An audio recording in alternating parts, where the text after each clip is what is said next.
It's Friday, the best day of the week. The day we all look forward to, the day that we all seek. Not Monday or Tuesday, I'm really glad that they have gone. It's the day we plan for Saturday, hoping for a sunny day. Boy, I sure am glad it's Friday. The John Laws Show. The week went that way. The wanted WikiLeaks founder Julian Assange has spoken publicly from the balcony of the Ecuadorian embassy in London, calling on the President, Barack Obama, US President, obviously, to renounce the witch hunt against WikiLeaks. I don't know that this fellow is in a position to bargain, is he? I really can't come to terms with this thing. He's called on the US to dissolve its FBI investigation and to give an assurance not to try and prosecute the staff and the supporters of WikiLeaks. He also says there's got to be no more foolish talk about the prosecution of media outlets, be they WikiLeaks or the New York Times. You know, it's about as close as Julian Assange has come to seeking an assurance the US will not seek his extradition should he go to Sweden to face questions of sexual misconduct involving 2 women. Earlier, a spokesman for Julian Assange claimed that he would consider accepting extradition to Sweden if the US would publicly pledge not to seek his extradition. Well, that's very big of him, isn't it? I don't know how many courts in Britain have ruled that he should go back to Sweden, and here he is trying to lobby for some assurance from the US. He's not in a position to bargain, this fellow. He should be headed back to Sweden. Simple as that. But in the meantime, this defender of free speech and democracy remains in the arms of a left-leaning South American dictatorship that jails people who speak out of turn anyway. I tell you what, it's a wonderful case of hypocrisy. If that's what the US government is pursuing him on, because he has released that information, then surely any other newspaper editor who has also released that information should also potentially be concerned or liable for the same potential or alleged crime that Julian Assange has done. If a newspaper reports the news, then that's their job. And if it's news that Julian Assange has made certain statements about a government or a sex offence or whatever it might be, that can be published. No, but my point is, and forget the sexual side, John, because that's a separate issue, but my point is, he is simply releasing information that has been passed on to him. He didn't actually steal that information. He's simply reporting on that information that was released to him, like any other newspaper. But one can only assume that he knew that it was secret information.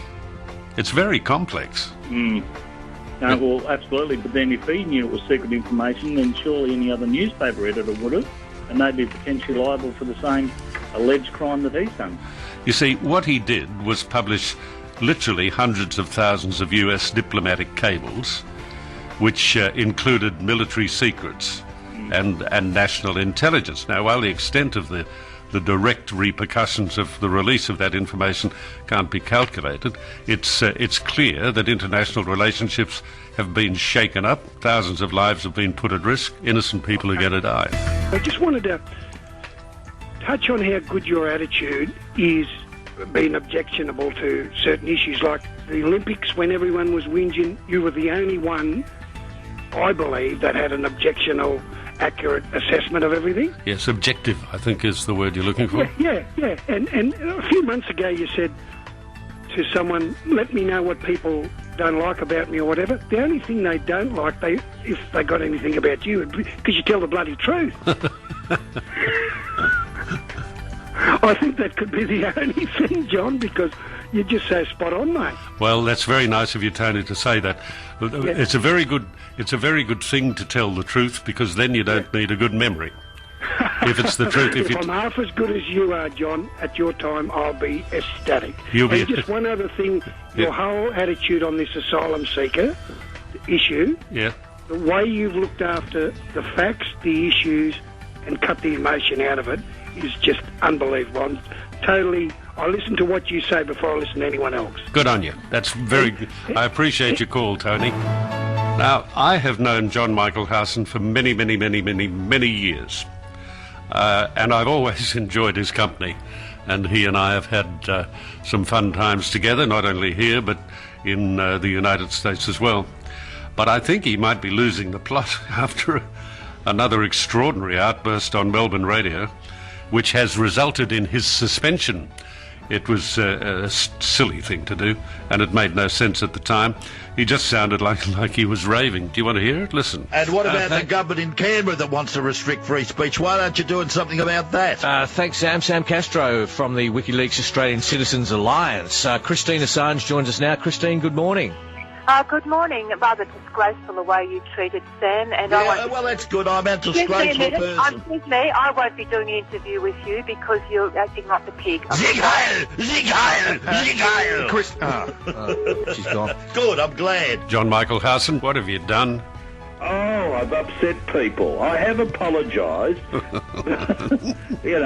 I'm terribly sorry. I'm actually calling you from Devil's Island because I've been exiled for 4 weeks from 3AW. So I hope the connection is all right. Listen, tell me, why did they exile you? Was it that bad? I played it. I responded wrongly, I will say, but you know what this business is like. Sometimes the blood rushes to the head and we say things that we probably shouldn't. But tell me, Zig Heil, which because I thought you was acting like a totalitarian and trying to shut me up. And I'm not frightened to speak my mind, and I'm certainly not politically correct in any way, shape or form. Never have been. That's a form of fascism, and we have to really watch out when you have people saying what is correct to say and what is not correct to say. Now, I would never refer to anybody in racist terms or any of that vile language to describe other people. I would not do that. But when it comes to the argy-bargy of give and take, to have to walk a fine line of political correctness is a very dangerous thing. It's George Orwell, predictions coming true. Yeah, you're right there. Anyway, you and I are the least politically correct individuals on the face of the earth. I wouldn't know how to spell the words. No, nor would I care. Hey, we've had some fun together, though, haven't we? Oh, mate, we have. And how's the princess? Oh, she's wonderful. She'll be happy. She'll be there listening to you. She'll be happy to hear your voice. You know, John, I will say this on air. One of my regrets, I haven't seen you much in the last few years. No, I know. And I really, really enjoyed your company tremendously, always. And I think, when I look where we are, you have had a nice friendship and a nice working relationship, and I think I was inspired by you, the fact that you were, and sometimes I agree with you, sometimes I don't, but you've got the guts to say what you want to say, and that's how I feel. Say what you want to say, don't be namby-pamby and chew on your words. Say what you come out and say it. I'm up here at 9 Ways Broadmeadow. There's a billboard, Yep. and it says, Mary had a little lamb with fries and a Coke. Yeah. That's what the billboard says. A McDonald's lamb burger. Yeah. Now, that to me is utterly offensive. Taking a kiddie's nursery rhyme, right, and then switching it about and putting fries and a Coke in it to sell dead or silenced lamb back to the children. Look, come on, Rollo, you're being a bit sensitive, aren't you? If me and you were down the pub and I had a beer with you, and I said that to you, yeah, it's a laugh because there's no kids around, right? But to put it on a billboard, it's an outrage. Oh, God, Rollo, hardly an outrage. What does it say? Mary had a little lamb with fries and a Coke. Okay, well... That is ugly, obscene. Oh, come on. If the kid sees it and says, Mummy, what does that mean? Mummy can tell the kid. Well, Mummy shouldn't have to because it shouldn't be there in the first place. You just say it's funny, darling. Mary had a little lamb. Coke. Yeah. That's not obscene. No. That's just funny, is it? I don't know about it being funny, but it's a play on it. It's bad taste. It's an amazing disgrace. That's what I would call it. Oh dear, I don't know where we can find you one, but if anybody's got a spare life, could you mail it in and I can give it to Roller?